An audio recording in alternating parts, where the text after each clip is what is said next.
कभी कभी जिंदगी हमें ऐसे रिश्तों के सामने खड़ा कर देती है जिन्हें समझने में वक्त लगता है। कुछ रिश्ते खून से बनते हैं, कुछ मजबूरी से, और कुछ रिश्ते ऐसे होते हैं जो धीरे धीरे हमारी पूरी दुनिया बन जाते हैं। आज की कहानी भी कुछ ऐसी रिश्तों, इमोशंस और अनएक्सपेक्टेड सिचुएशन से जुड़ी है, जहां पैसा तो बहुत है लेकिन सुकून और अपनापन शायद सबसे ज्यादा कीमती है। तो तैयार हो जाइए एक ऐसी इमोशनल फैमिली स्टोरी के लिए जहां आपको प्यार, रिश्ते, सेक्रीफाइस और जिंदगी का कुछ बेहद खूबसूरत लेसन देखने को मिलेंगे। तो चलिए शुरू करते हैं आज की एक खूबसूरत कहानी। फिल्म का नाम है बिस्वनाथ एंड सन्स। तो कहानी की शुरुआत बिस्वनाथ से होती है। बिस्वनाथ इंडिया के सबसे बड़े और अमीर बिजनेसमैन में से एक है। उसके पास पैसों की कोई कमी नहीं है, लेकिन इतनी दौलत होने के बावजूद उसका एक अलग पैशन है, और वो है शूटिंग। इसी पैशन की वजह से बिस्वनाथ ओलंपिक में इंडिया की तरफ से शूटिंग कंपटीशन में हिस्सा लेता है, लेकिन कोई नहीं चाहता कि बिस्वनाथ ये कंपटीशन जीते। इसलिए उसके मुकाबले से ठीक पहले उसकी गन को तोड़कर खराब कर दिया जाता है।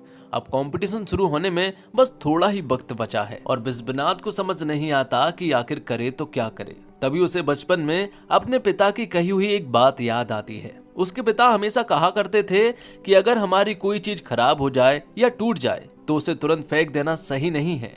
पहले उसे रिपेयर करने की कोशिश करनी चाहिए और फिर से इस्तेमाल करना चाहिए। अपने पिता की वही बात याद करके बिस्वनाथ खुद अपनी गन को ठीक करता है और आखिरकार कंपटीशन में हिस्सा लेकर इंडिया के लिए गोल्ड मेडल जीत जाता है। अपने बेटे को ओलंपिक में गोल्ड मेडल जीतते देख उसकी मां की खुशी का कोई ठिकाना नहीं रहता, क्योंकि बिस्वनाथ के पिता का निधन उसके बचपन में ही हो गया था। इसके बाद उसकी पूरी परवरिश उसकी मां ने ही की थी। उसके पिता एक बहुत बड़े बिजनेसमैन थे, घर में किसी चीज की कमी नहीं थी, लेकिन बिस्वनाथ को जिंदगी में किस तरह आगे बढ़ना है और एक अच्छा इंसान कैसे बनना है, ये सब उसकी मां ने उसे बचपन से सिखाया था। लेकिन बिस्वनाथ की मां के मन में एक बात हमेशा से खटकती थी। इतनी बड़ी दौलत और इतना बड़ा बिजनेस होने के बावजूद इस पूरे परिवार का कोई वारिस नहीं था, क्योंकि बिस्वनाथ अब लगभग 40 साल का हो चुका था, लेकिन उसने अभी तक शादी नहीं की थी। उसकी माँ उसे बार बार समझाती है कि बेटा, कम से कम मेरे लिए ही सही एक बार शादी कर, लेकिन बिस्वनाथ हर बार टाल देता है और कहता है कि मुझे शादी में कोई इंटरेस्ट नहीं है। भाई, उसकी माँ की बस एक ही इच्छा थी कि वो अपनी जिंदगी के आखिरी पड़ाव में अपने पोते को गोद में खिलाना चाहती है। उन्हें लगता था कि अगर उनका बेटा शादी कर ले और उसका एक बच्चा हो जाए तो उनकी जिंदगी पूरी हो जाएगी, लेकिन बिस्वनाथ शादी के लिए बिल्कुल तैयार नहीं था। इसी बीच अचानक उसकी माँ की तबीयत खराब हो जाती है। हॉस्पिटल में चेकअप कराने पर पता चलता है कि उनके हार्ट में प्रॉब्लम है और साथ ही उनका बीपी भी काफी हाई है। डॉक्टर्स को डर होता है कि अगर इसी तरह स्ट्रेस बना रहा तो उनकी कंडीशन और भी ज्यादा खराब हो सकती है।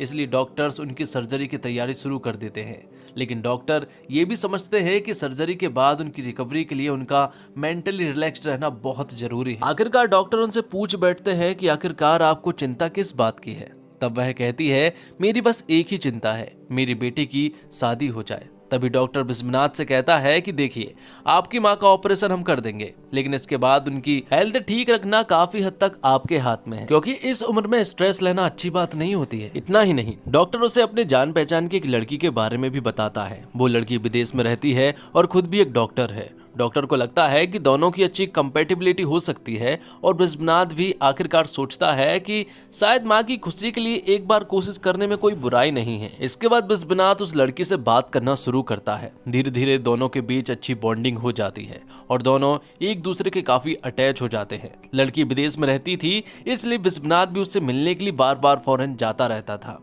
इसी तरह देखते देखते करीब 1 साल गुजर जाता है, लेकिन अचानक एक दिन पूरी मीडिया में बिस्वनाथ को लेकर सनसनी फैल जाती है।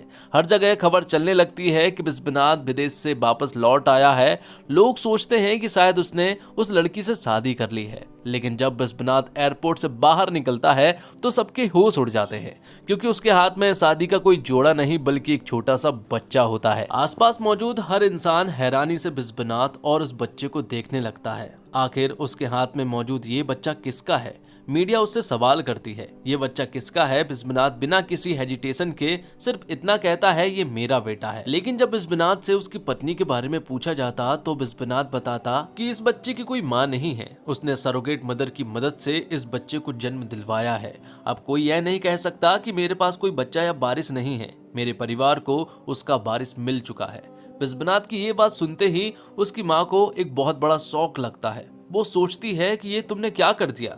मैंने तो सोचा था कि तुम शादी करोगे और अपनी पत्नी के जरिए मुझे पोता दोगे, लेकिन तुमने तो कहीं और से सरोगेट मदर की मदद से बच्चा पैदा करके ले आए। बिस्वनाथ की माँ बिल्कुल भी खुश नहीं थी, वो बहुत गुस्से में थी। लेकिन जैसे ही वो उस बच्चे का चेहरा देखती है, अचानक से उसके सारे सवाल गायब हो जाते हैं और उनके दिल में एक अलग ही खुशी पैदा हो जाती है। जिस माँ को इतने सालों से अपने परिवार के वारिस की चिंता सता रही थी, अब उसके सामने वही वारिस मौजूद था। इसलिए बेटे ने भले ही उनकी उम्मीद के मुताबिक शादी ना की हो, लेकिन बच्चे को देखकर उनकी खुशी का कहीं भी ठिकाना नहीं रहता। इसके बाद बिस्वनाथ की माँ उस बच्चे के साथ अपना काफी वक्त बिताने लगती है। उन्हें लगता है कि अब उनकी सारी परेशानियां खत्म हो गई है, लेकिन उन्हें क्या पता था कि असली प्रॉब्लम तो अब शुरू होने वाली है, क्योंकि अचानक एक दिन उस बच्चे की तबीयत खराब हो जाती है। बच्चा खून की उल्टी करने लगता है। तब बिस्वनाथ उसे तुरंत ही हॉस्पिटल लेकर जाता है। जांच करने के बाद पता चलता है कि उस बच्चे को हड्डी से जुड़ी एक रेयर और गंभीर बीमारी है। डॉक्टर बताते हैं कि अगर बच्चे को बचाना है तो उसे एक बोन मैरो ट्रांसप्लांट की जरूरत पड़ेगी। डोनर कोई भी हो सकता है, लेकिन अगर डोनर बच्चे का अपना पिता या फिर माँ हो तो ट्रीटमेंट के सक्सेसफुल होने के चांसेस काफी ज्यादा हाई हो जाते हैं। इसके बाद सबसे पहले बिस्वनाथ का टेस्ट किया जाता है कि क्या वो अपने बच्चे को बोन डोनेट कर सकता है, लेकिन उसका ब्लड और बाकी कंपैटिबिलिटी चेक की जाती है तो पता चलता है कि उसके डोनर बनने के चांसेस बहुत कम हैं। तब डॉक्टर्स कहते हैं कि अगर किसी तरह इस बच्चे की बायोलॉजिकल मदर को ढूंढ लिया जाए तो उसके जरिए बच्चे की जान बचाने की संभावना काफी ज्यादा है। अब बिस्वनाथ के पास कोई और दूसरा रास्ता नहीं था। डॉक्टर साहब कह देते हैं कि बच्चे की मां को ढूंढना ही पड़ेगा, क्योंकि उसी की मदद से बच्चे का ऑपरेशन पॉसिबल हो सकता है। बिस्वनाथ उस महिला को ढूंढने की पूरी कोशिश शुरू कर देता है, लेकिन प्रॉब्लम यह थी कि जिस महिला ने सरोगेट मदर बनकर बच्चे को जन्म दिया था, उसकी पहचान को बाहर बताना इलीगली अलाउड नहीं था। लेकिन बिस्वनाथ के पास पैसा और रिसोर्सेज दोनों थे। अपनी पूरी ताकत लगाकर आखिरकार वो उस लड़की के बारे में पता लगा लेता है। उसका नाम मैडी था और वो अमेरिका में रहती थी। बिस्वनाथ तुरंत अमेरिका पहुंच जाता है और किसी भी हालत में मैडी को ढूंढने लगता है, लेकिन वहां पहुंचकर जो सीन वो देखता है उसे देखकर वो खुद कंफ्यूज हो जाता है, क्योंकि मैडी एक पार्टी में मौजूद थी और फुल नशे में एंजॉय कर रही थी। वो हंसी मजाक करती है और अपना बर्थडे एंजॉय कर रही होती है। बिस्वनाथ जैसे ही उसे देखता है उसे एक और बड़ा शौक लगता है, क्योंकि मैडी की उम्र सिर्फ और सिर्फ 22 साल थी। वो सोचने लगता है कि आखिरकार सिर्फ 22 साल की इस लड़की ने मेरे बच्चे को जन्म क्यों दिया। और सबसे बड़ी बात तो ये थी कि मैडी जो है वो तमिल थी और वो तमिलनाडु से ही थी। उसे समझ नहीं आ रहा था कि आखिरकार डॉक्टर ने इसी लड़की को चूज क्यों किया। वो तुरंत ही डॉक्टर के पास कॉल करता है। डॉक्टर बताते हैं कि वो सरोगेट मदर बनने के लिए आई थी, हमने उससे ज्यादा इन्फॉर्मेशन नहीं पूछी थी। लेकिन इस वक्त सबसे ज्यादा जरूरी था बच्चे की जान बचाना। इसलिए वो मैडी के पास जाता है और उसे बताता है कि उसके बच्चे की हालत बहुत गंभीर है। डॉक्टर्स को एक डोनर की जरूरत है और अगर माँ बॉन डोनेट करे तो बच्चे की बचने की संभावना बहुत ज्यादा बढ़ जाएगी। बिस्वनाथ ने उसे सारी बातें बता दी थी, लेकिन मैडी के अंदर उस बच्चे को लेकर कोई इमोशनल अटैचमेंट नहीं था। वो साफ कह देती है, मैं चलूंगी लेकिन मुझे सिर्फ पैसे चाहिए, मुझे $75,000 चाहिए और जाने आने का खर्चा भी आपको उठाना पड़ेगा। बिस्वनाथ उसकी सारी शर्तों को मान लेता है और मैडी को अपने साथ इंडिया लेकर घर आ जाता है। लेकिन जैसे ही बिस्वनाथ की माँ मैडी को देखती है, उन्हें बहुत बड़ा शौक लगता है। वो हैरान होकर पूछती है, इतनी छोटी सी लड़की से तुमने बच्चा पैदा करवाया? ऊपर से मैडी का एटीट्यूड भी कुछ कम नहीं था। वो घर में आते ही काफी बेझिझक और थोड़े एरोगेंट अंदाज में बात करती है। बिस्वनाथ की माँ को उसका ये रवैया बिल्कुल पसंद नहीं आता। अब घर में आने के बाद वो बच्चे के बारे में ज्यादा सवाल भी नहीं करती, वो बाकी चीजों के बारे में ही पूछती रहती। दरअसल मैडी के लिए वो बच्चा सिर्फ एक बायोलॉजिकल कनेक्शन था, उसके लिए वो एक सरोगेट बेबी था, इसलिए वो बच्चे को लेकर ज्यादा इमोशनल नहीं होती।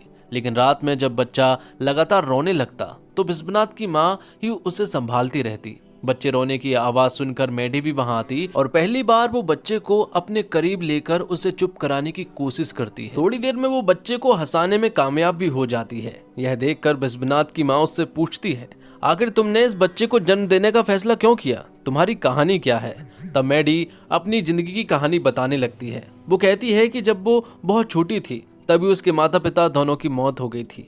इसके बाद वो एक ऑर्फनेज में पली बढ़ी। उसके पास पढ़ाई के लिए भी पर्याप्त पैसे नहीं थे। अपनी एजुकेशन के खर्चे के लिए उसने किसी से लोन लिया था, लेकिन वक्त के साथ उस लोन पर इंटरेस्ट बढ़ता गया और कर्ज बहुत ज्यादा हो गया।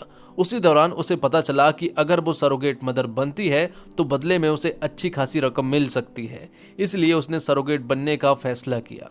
उस पैसे से उसने अपना कर्ज चुकाया और अपनी पढ़ाई भी जारी रखी। मैडी बताती है कि उसके बाद वो अपनी जिंदगी में आगे बढ़ती रही। अपनी जिंदगी में इतनी परेशानियां होने के बावजूद मैडी उन्हें अपने चेहरे पर ज्यादा दिखाती नहीं थी। वो अपनी जिंदगी से काफी खुश नजर आती थी। धीरे धीरे मैडी और बिस्वनाथ की माँ के बीच एक अलग तरह का कनेक्शन बनने लगता है। हालांकि मैडी अभी भी उन्हें उनके नाम से ही बुलाती थी। बिस्वनाथ की माँ को अभी भी लगता कि इस लड़की का एटीट्यूड थोड़ा ज्यादा ही है। लेकिन दूसरी तरफ मैडी जो कभी पैसों के लिए परेशान रहती थी, अब बिस्वनाथ के घर की लग्जरी और फैसिलिटी को देखकर अपनी जिंदगी को काफी एंजॉय करने लगी थी। हालांकि बिस्वनाथ उसे पहले ही साफ साफ समझा देता है कि ऑपरेशन खत्म होते ही तुम्हें वापस जाना होगा। ज्यादा इमोशनल अटैचमेंट मत बनाना, वरना बाद में तुम्हें ही परेशानी होगी। इसी दौरान मैडी देखती है कि बिस्वनाथ अपने साथ काम करने वाले कई लोगों की मदद करता है और उनके लिए काफी कुछ करता है। यह देखकर मैडी के मन में बिस्वनाथ को लेकर पहली बार एक अच्छा इंप्रेशन बनता है। वो सोचती है चलो लड़का इतना भी बुरा नहीं है, अच्छा इंसान ही लगता है। तभी बच्चे का ऑपरेशन भी करीब आ जाता है। मैडी अपनी बॉन्ड का एक हिस्सा उस बच्चे को डोनेट करने के लिए तैयार हो जाती है। आखिरकार ऑपरेशन होता है और अच्छी तरह से पूरा हो जाता है। लेकिन ऑपरेशन सक्सेसफुल होने के बाद भी बच्चे को करीब 2 हफ्ते हॉस्पिटल में ही रहना पड़ता है। इन 2 हफ्तों में बच्चे और मैडी दोनों की अच्छी तरह से देखभाल की जाती है। बिस्वनाथ की माँ दोनों की पूरी तरह केयर करती। मैडी के लिए ये एक्सपीरियंस थोड़ा अलग था, क्योंकि बचपन से उसके सर पर माँ बाप का साया नहीं था। किसी ने उसे इस तरह प्यार से संभाला ही नहीं था। इसलिए अब उसे महसूस होता है कि पहली बार कोई उसे भी अपने परिवार के सदस्य की तरह केयर कर रहा है, और ये सब उस बच्चे की वजह से हो रहा था। दूसरी तरफ बिस्वनाथ भी हर रात हॉस्पिटल में ही रुकता।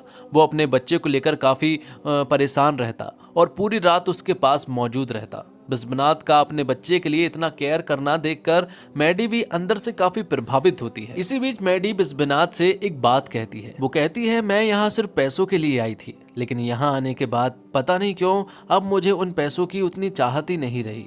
मैडी बिस्वनाथ से कहती है कि जब वो इस बच्चे और तुम्हारी माँ को देखती है तो उसे महसूस होता है कि आखिरकार उसे भी अपना एक परिवार मिल गया है।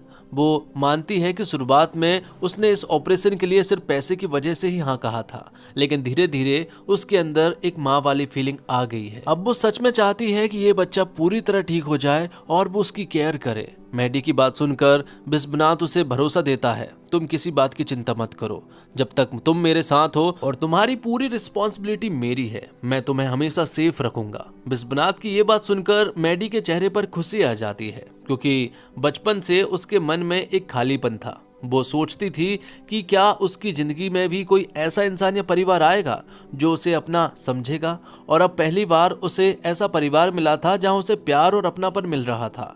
लेकिन मैडी के मन में अभी भी एक सवाल था, आखिर इतना अच्छा इंसान शादी करने से क्यों भागता है? वो सरोगेट मदर की मदद से बच्चा पैदा करने के लिए क्यों तैयार हुआ? आखिरकार मैडी बिस्वनाथ की माँ से ये सवाल पूछ लेती है। तब बिस्वनाथ की माँ उसे उसके बेटे के अतीत की पूरी कहानी बताती है। वो कहती है कि बिस्वनाथ ने बचपन में बहुत कुछ सहा है, लेकिन उसकी जिंदगी का सबसे बड़ा दर्द उसके अपने पिता की वजह से था। जब बिस्वनाथ छोटा था तब उसके पिता ने उसकी मां को छोड़कर एक एक्ट्रेस से दूसरी शादी कर ली थी। ये बात बिस्वनाथ के लिए किसी सदमे से कम नहीं थी। वो अपने पिता के पास जाकर पूछता है, पापा आपने ऐसा क्यों किया? तब उसके पिता कहते हैं कि उनकी माँ के लिए जो प्यार था वो समय के साथ खत्म हो गया था। ये सुनकर छोटा बिस्वनाथ अपने पिता से कहता है, पापा आप ही तो मुझे सिखाते थे कि कोई चीज टूट जाए या खराब हो जाए तो उसे फेंकना नहीं चाहिए, उसे रिपेयर करके संभाल कर रखना चाहिए। फिर अगर आपका माँ के लिए प्यार कम हो गया तो आपने उस प्यार को वापस लाने की कोशिश क्यों नहीं की? लेकिन उसके पिता उसे समझाते हैं, बेटा वो एक चीज थी और ये प्यार है।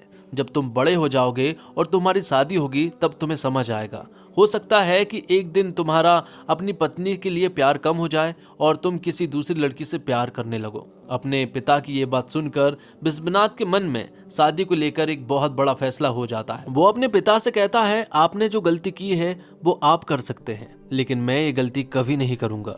मैं पूरी जिंदगी शादी नहीं करूंगा। उस दिन बचपन में लिया हुआ फैसला बिस्वनाथ ने आज तक नहीं बदला। इसी वजह से 40 साल की उम्र पार करने के बावजूद उसने कभी शादी नहीं की। बिस्वनाथ की माँ मैडी को उसकी जिंदगी की ये पूरी कहानी बताती है। ये पूरी कहानी सुनने के बाद मैडी के दिल में बिस्वनाथ के लिए थोड़ा प्यार पैदा होने लगता लगता है। इसी दौरान दोनों एक होटल में खाना खाने जाते हैं। जहां मैडी अपने खाने का इंतजार कर रही थी, तभी वहां एक आदमी उसे धक्का दे देता है। उसके साथ काफी लोग थे, लेकिन मैडी भी डरती नहीं है, बल्कि उसे मिडिल फिंगर दिखा देती है। इसके बाद वो आदमी उसे भड़कते हुए बाहर ले जाता है और उसके साथ गाली गलौज करने लगता है और उसका गला भी पकड़ लेता है। जैसे ही बिस्वनाथ को इस बात का पता चलता है, उसका गुस्सा सातवें आसमान पर पहुंच जाता है। वो उस बंदे को बहुत ही बुरी तरह से पीट देता है। और सिर्फ इतना ही नहीं, यहाँ हमें मालूम चलता है कि दरअसल में वो लड़का जो है वो ऑनर के बेटे का है। इसलिए वो उससे कहता है, तुमने सिर्फ इसलिए मैडी को बाहर निकाला क्योंकि ये होटल तुम्हारा है, अब मैं इस होटल को खरीद कर दिखाता हूँ। बिस्वनाथ उस होटल को खरीदने ही वाला था, लेकिन तभी वो रुक जाता है क्योंकि उस लड़के को अपनी गलती का एहसास हो चुका था। आगे हम देखते हैं कि जो मैडी शुरुआत में सिर्फ पैसों के लिए इस परिवार में आई थी, अब उसे यहाँ एक बच्चे का प्यार, एक माँ का अपनापन और एक ऐसे इंसान का साथ मिल चुका था जिसे वो अपना फ्यूचर पार्टनर मानने लगी थी। इसलिए अब उसने मन बना लिया था कि वो इस परिवार को छोड़कर कहीं नहीं जाएगी। लेकिन बिस्वनाथ उसे बार बार एक ही बात समझाता था, मैडी, इस बच्चे और मुझसे ज्यादा अटैच मत होना, क्योंकि एक दिन तुम्हें यहाँ से जाना ही पड़ेगा और जब तुम हमेशा अलग होगी तब तुम्हें बहुत ज्यादा दुख होगा और इस बच्चे को भी। अब बच्चे का ऑपरेशन पूरी तरह सक्सेसफुल हो चुका था। मैडी के इंडिया आने की वजह भी पूरी हो चुकी थी, इसलिए अब उसके वापस जाने का समय आ गया था। लेकिन मैडी का उस घर को छोड़कर जाने का बिल्कुल मन नहीं था। वो चाहती थी कि किसी तरह बस वो हमेशा के लिए इस परिवार के साथ रहे।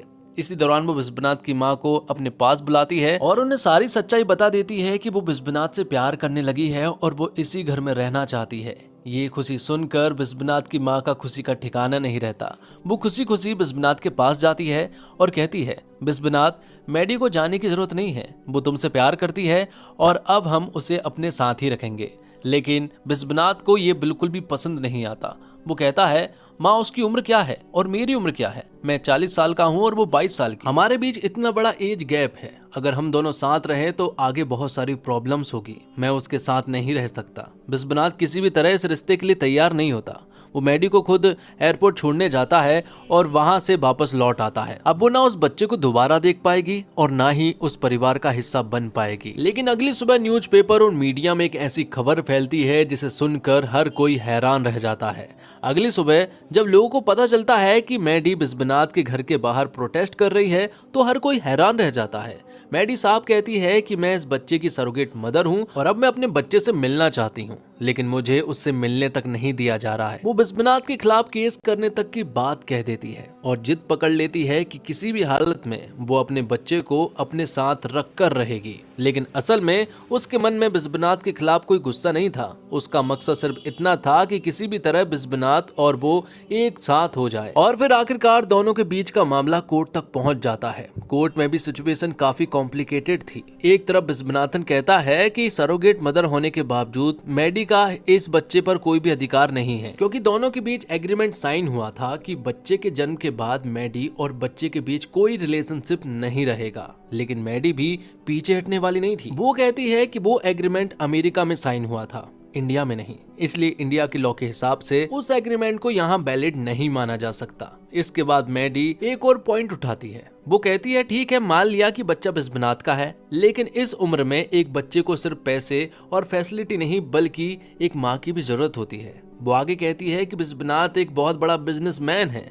सुबह घर से निकलने के बाद वो देर रात वापस आता है। ऐसे में वो अपने बच्चे की ठीक से केयर नहीं कर पाएगा। बिस्वनाथ कहता है कि उसके घर में सर्वेंट्स है और उसकी माँ भी है जो बच्चे का ध्यान रख सकती है। लेकिन मैडी का कहना था कि सर्वेंट्स और घर के बाकी लोग बच्चे की जरूरत पूरी नहीं कर सकते, लेकिन एक माँ की जगह कोई नहीं ले सकता। उसके मुताबिक बच्चे को सबसे अच्छी तरह उसकी अपनी माँ ही संभाल सकती है। आखिरकार जज फैसला सुनाता है। जज बिस्वनाथ से कहते हैं, आप कह रहे हैं कि आप अपने बच्चे को अच्छी तरह संभाल सकते हैं, तो अगले 6 महीने तक बच्चे को अपने पास रखिए और उसकी पूरी रिस्पॉन्सिबिलिटी खुद उठाइए।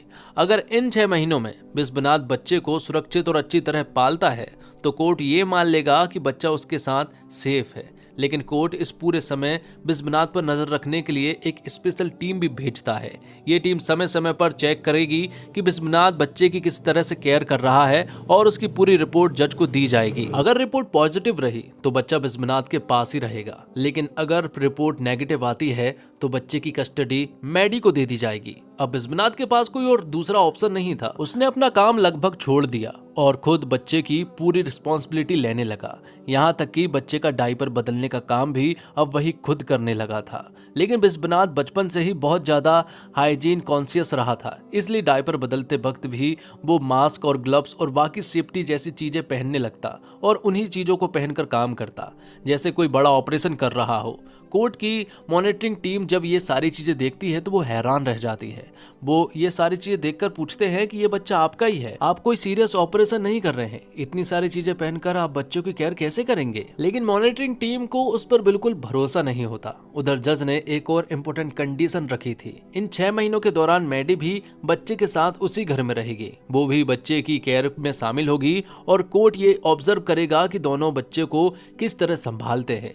मैडी तो इसी मौके की तलाश में थी। इसके बाद मैडी और बिस्वनाथ की मां मिलकर एक पूरा प्रोजेक्ट शुरू करती है। किसी भी तरह बिस्वनाथन को मैडी से प्यार करवाना है। अब दोनों मिलकर रोज बिस्वनाथ को परेशान करती है। बिस्वनाथ की मां लगातार यहाँ बिस्वनाथ से कहती रहती है कि वो मैडी से शादी कर ले, लेकिन यहाँ बिस्वनाथ बिल्कुल भी रेडी नहीं था। आगे हम देखते हैं कि बिस्वनाथ के पिता की दूसरी पत्नी अक्सर बिस्वनाथ की मां से मिलने के लिए आया करती थी। भले ही वो उनके पति की दूसरी पत्नी थी, लेकिन अब बिस्वनाथ की मां के मन में उनके लिए पहले जैसा गुस्सा या नफरत नहीं थी। वो उन्हें भी अपने परिवार का हिस्सा मानने लगी थी। लेकिन बिस्वनाथ को अपने पिता की दूसरी पत्नी बिल्कुल पसंद नहीं थी। इसी दौरान बिस्वनाथ की स्टेप मदर अपनी बेटी की शादी का इनविटेशन देने के लिए घर आती है। वो बिस्वनाथ और उसकी माँ को शादी में आने के लिए कहती है। बिस्वनाथ की माँ उन्हें भरोसा देती है कि ये उनकी भी फैमिली की शादी है, आपकी बेटी की शादी का खर्चा पूरा वो उठाएगी। इतना ही नहीं, बिस्वनाथ की माँ अपने बेटे से कहती है कि वो अपने गहनों का आधा हिस्सा उसकी बहन को देना चाहती है। वो कहती है आखिर वो तुम्हारे पिता की बेटी है, तुम्हारी बहन है, हमें पुरानी बातें भूलकर अब एक फैमिली की तरह खुश रहना चाहिए। बिस्वनाथ अपनी माँ की बात समझते हुए सिर्फ इतना कहता है, माँ आपको जो सही लगे आप वह कीजिए। इसी बीच कोर्ट की मॉनिटरिंग टीम बिस्वनाथ के घर पहुंच जाती है। उनका मकसद ये चेक करना था कि बिस्वनाथ सच में बच्चे की केयर कर रहा है या सिर्फ दिखावा। टीम को देखते ही बिस्वनाथ बच्चे की एक्स्ट्रा केयर करने लगता है, लेकिन असल में पीछे काफी समय से मैडी ही बच्चे को संभाल रही थी। इसी बीच दोनों के बीच बहस हो जाती है और मैडी तुरंत बिस्वनाथ की माँ के पास जाकर बोलती है कि सासू माँ आप देखिए ना, मैं ही तो बच्चे को इतने समय से संभाल रही हूँ, और अब बार बार उन्हें सासू माँ कहकर बुलाने लगती है। यह सुनकर बिस्वनाथ की माँ की खुशी का ठिकाना नहीं रहता। बिस्वनाथ की माँ बहुत ज्यादा खुश हो गई थी। अब उन्हें ऐसा लगने लगा था कि मैडी ही उनकी घर की बहू बनेगी। वो मैडी से कहती है, मेरी जिंदगी में एक सवाल हमेशा रहता था कि मेरे बाद मेरे बेटे का ध्यान कौन रखेगा, लेकिन अब मुझे उस बात की चिंता नहीं है। मुझे भरोसा है कि तुम मेरे बेटे को हमेशा संभाल लोगी। लेकिन उसी रात अचानक एक ऐसी घटना होती है जिसकी किसी ने कल्पना भी नहीं की थी। पूरे परिवार की खुशी एक पल में मातम में बदल जाती है, क्योंकि बिस्वनाथ की माँ अब इस दुनिया में नहीं रही थी। बिस्वनाथ के लिए ये सदमा सहना बेहद मुश्किल था। जिस माँ ने उसे बचपन से इतनी मेहनत और प्यार से पाला था, उसका अचानक चले जाना उसके लिए बहुत बड़ा शौक था। माँ के अंतिम संस्कार की सारी रस्में पूरी होने के बाद उसकी स्टेप मदर बिस्वनाथ से मिलने आती है। वो बताती है कि उन्होंने अपनी बेटी की शादी की तारीख आगे बढ़ा दी है। वो कहती है, तुम्हारी माँ इस शादी को अपने हाथों से करवाना चाहती थी, अब वो नहीं रही, इसलिए मैंने शादी को पोस्टपोन करने का फैसला किया है। लेकिन बिस्वनाथ अपनी माँ की इच्छा को याद करता है। वो कहता है, माँ अक्सर इस शादी की बात मुझसे करती थी, आप चिंता मत कीजिए, ये शादी मैं करवाऊंगा। बिस्वनाथ आगे कहता है, जिस घर में अभी एक बुरा वक्त आया है, उसी घर में अब एक अच्छी शुरुआत भी होनी चाहिए। आप शादी की सारी तैयारियां शुरू कर दीजिए, बाकी सब मैं संभाल लूंगा। उसकी स्टेप मदर अपनी बेटी की शादी की तैयारियों में लग जाती है। बिस्वनाथ की मां की आखिरी इच्छा थी कि पूरा परिवार एक साथ रहे, इसलिए बिस्वनाथ भी इस शादी की जिम्मेदारी अपने कंधे पर ले लेता है। अब शादी की तैयारियां शुरू हो चुकी थी। तभी दूल्हे के चाचा को पता चलता है कि जिस लड़की की शादी हो रही है वो बिस्वनाथ के पिता की दूसरी पत्नी की बेटी है। यह सुनते ही दूल्हे के चाचा का गुस्सा भड़क जाता है। वो कहते हैं कि बिस्वनाथ के पिता तो कब के गुजर चुके हैं, लेकिन ये लड़की उनके पिता की दूसरी पत्नी की बेटी है और उन्हें इस रिश्ते से बिल्कुल भी खुशी नहीं है। चाचा को ये बात बिल्कुल पसंद नहीं आती। उनकी बात को घर में लगभग हर कोई मानता था, इसलिए उनके विरोध करते ही शादी पर संकट मंडराने लगता है। शादी रुकने तक की नौबत आ जाती है। दुल्हन इस बात से बेहद दुखी हो जाती है। बिस्वनाथ उसे समझाता है, क्योंकि आखिर वो उसकी बहन थी। लेकिन मेघना अपने मन में बिस्वनाथ के लिए सालों से दबा हुआ गुस्सा बाहर आ जाता है। वो कहती है, आप इतने सालों से मेरी माँ और मुझसे नफरत करते आए हैं। मैं भले ही आपके पिता की दूसरी पत्नी की बेटी हूँ, लेकिन मेरे पिता मेरे साथ भी उतने ही जुड़े थे। बचपन से मैंने आपके प्यार के लिए कितना इंतजार किया है।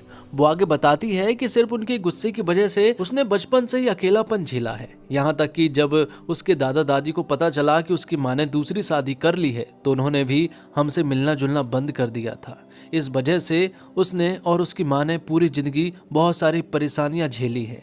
यह सब सुनकर बिस्वनाथ को पहली बार एहसास होता है कि उसके परिवार में सिर्फ उसकी जिंदगी में दर्द नहीं था, बल्कि उसकी सौतेली बहन और उसकी माँ ने भी बहुत कुछ सहा है। बिस्वनाथ को समझ आ जाता है कि समाज में लोग आज तक उसकी बहन को सिर्फ दूसरी शादी से पैदा हुई लड़की के रूप में ही देखते हैं।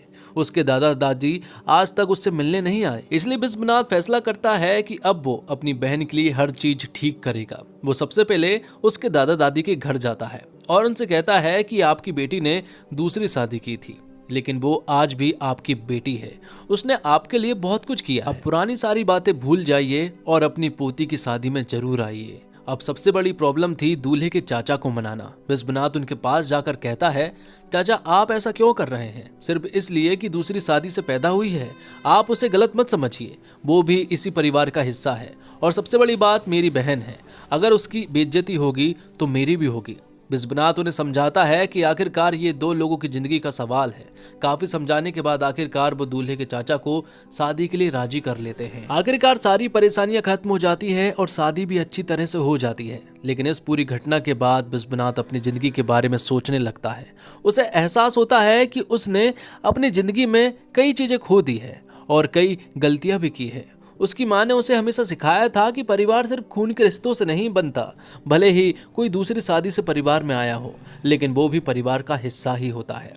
अब बिस्वनाथ को समझ आता है कि गलती उसकी सोच में थी, लेकिन उसे ये बात पहले क्यों नहीं समझ आई, क्योंकि मैडी के इस घर में आने के बाद उसकी जिंदगी बदलने लगी थी। अब शादी भी अच्छी तरह खत्म हो चुकी थी, लेकिन मैडी के मन में अभी भी सिर्फ एक ही इच्छा थी। वो किसी भी तरह बिस्वनाथ से शादी करना चाहती थी। वो कई बार कोशिश करती है, लेकिन बिस्वनाथ उसे समझाता है कि हम दोनों के बीच काफी बड़ा एज गैप है।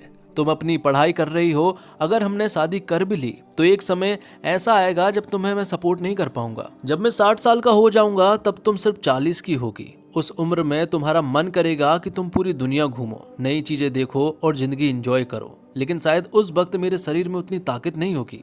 इससे आगे चलकर हमारी बीच अननेसेसरी प्रॉब्लम्स और इमोशनल पेन भी आ सकता है। इसलिए बिस्वनाथ फैसला करता है कि बेहतर होगा कि दोनों शुरुआत में ही अपने प्यार का सेक्रीफाइस कर दे। वो मैडी से कहता है, तुम्हें सबसे पहले अपनी पढ़ाई पूरी करनी चाहिए, क्योंकि अगर तुम अच्छी तरह पढ़ोगी तो कल को तुम्हें किसी पर डिपेंड होने की जरूरत नहीं पड़ेगी, तुम अपने पैरों पर खड़ी हो सकोगी। मैडी उसकी बातों को मान लेती है और वो कहती है, ठीक है, मैं अपनी पढ़ाई पूरी करूंगी, लेकिन पढ़ाई पूरी खत्म होने के बाद क्या तुम मुझसे शादी करने के लिए हाँ कहोगे? बिस्वनाथ कहता है कि मैं वादा नहीं कर सकता। इसके बाद बिस्वनाथ मैडी को दोबारा अमेरिका भेज देता है ताकि वो अपनी पढ़ाई पूरी कर सके।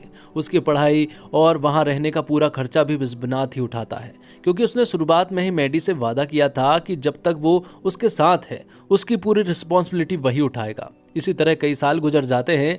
मैडी आखिरकार अपनी पढ़ाई पूरी कर लेती है और वो छोटा सा बच्चा भी अब करीब 5 साल का हो चुका था। पढ़ाई पूरी करने के बाद मैडी वापस बिस्वनाथ के पास आती है और आखिरकार उससे अपना वही सवाल पूछती है। मैडी पूछती है, अब तो मैं अपनी पढ़ाई पूरी कर चुकी है, क्या अब हम शादी कर सकते हैं? लेकिन बिस्वनाथ सीधे शादी की बात नहीं करता। वो कहता है, अभी उस बारे में छोड़ो, मैं चेन्नई में एक नया हॉस्पिटल खोलने वाला हूँ और मैं चाहता हूँ कि तुम उस हॉस्पिटल को संभालो। तभी उनका बच्चा बीच में एक ऐसी बात कह देता है जिससे मैडी को बिस्वनाथ की असली इंटेंशन समझ आ जाती है। बच्चा कहता है, मम्मा आपको अभी भी समझ नहीं आया? अगर पापा आपको चेन्नई के हॉस्पिटल में संभालने के लिए कह रहे हैं तो इसका मतलब ये है कि आपको हमेशा साथ रखना चाहते हैं। अब मैडी को समझ आ जाता है कि बिस्वनाथ ने भले ही सीधे शब्दों में शादी के लिए हाँ नहीं कहा था, लेकिन उसके एक्शन साफ बता रहे थे कि उसने मैडी के प्यार को एक्सेप्ट कर लिया है और अब ये पूरा परिवार एक साथ रहने वाला था। भले ही बिस्वनाथ और मैडी के बीच 20 साल का एज गैप था, लेकिन उनके दिल के बीच कोई उम्र नहीं थी। दोनों एक दूसरे को अच्छी तरह समझते थे और उनकी बॉन्डिंग भी काफी स्ट्रांग थी। इसलिए इतने सालों के इंतजार के बाद आखिरकार दोनों अपने प्यार को स्वीकार करते हैं और एक दूसरे के साथ जिंदगी बिताने का फैसला करते हैं। और इसी के साथ फिल्म की कहानी खत्म हो जाती है। ये फिल्म हमें सिखाती है कि जिंदगी सिर्फ पैसों से नहीं बल्कि प्यार, अपनापन और रिश्तों से पूरी होती है। जिस इंसान ने शादी से दूरी बनाकर अपनी जिंदगी अकेले बिताने का फैसला किया, उसी बिस्वनाथ को मैडी और उसके बच्चे ने परिवार की असली वैल्यू समझाई। उसने महसूस किया कि जिंदगी में चाहे कितनी भी दौलत क्यों ना हो, अगर आपके पास अपने लोग नहीं हैं तो उस दौलत का कोई मतलब नहीं है। कई सालों के बाद आखिरकार बिस्वनाथ अपने दिल की बात मैडी के सामने रखता है और मैडी, बिस्वनाथ और उनका बच्चा तीनों एक साथ मिलकर एक खुशहाल जिंदगी जीने लगते हैं। उम्र में 20 साल का फर्क होने के बावजूद उनके रिश्ते में प्यार और अंडरस्टैंडिंग की कोई कमी नहीं थी। यही इस फिल्म का सबसे खूबसूरत मैसेज है। रिश्तों की खूबसूरती उम्र से नहीं बल्कि प्यार और अपनेपन से तय की जाती है। दोस्तों, आप इस फिल्म को 10 में से कितनी रेटिंग देना चाहोगे जरूर बताइएगा। उम्मीद करता हूं आपको ये वीडियो पसंद आई होगी। वीडियो पसंद आई हो तो वीडियो को लाइक करके चैनल को सब्सक्राइब जरूर कीजिएगा ताकि आपको इसी तरह के लेटेस्ट और फ्रेश कंटेंट मिलते रहे। धन्यवाद। जय हिंद, जय भारत, जय श्री राम।